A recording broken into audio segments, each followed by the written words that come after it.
Do you know how the government is cracking down on vacant homes? To increase the housing supplies and affordability in Ontario, the government is working with municipalities to establish a new vacant home tax. The city of Toronto, for example, is already in the process of introducing the vacant home tax payable beginning of the next year. What is the vacant home tax and how will it affect you?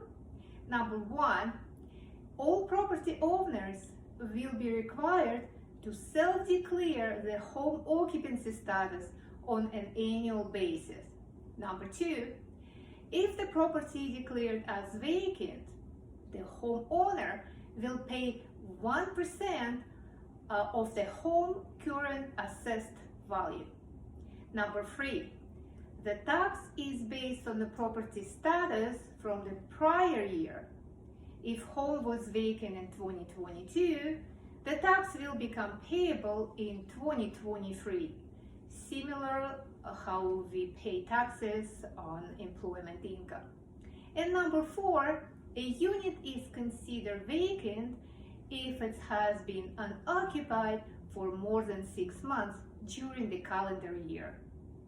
If you have any questions or comments for this video, please leave it in the comment section. I will be happy to answer them. Until next time, bye for now.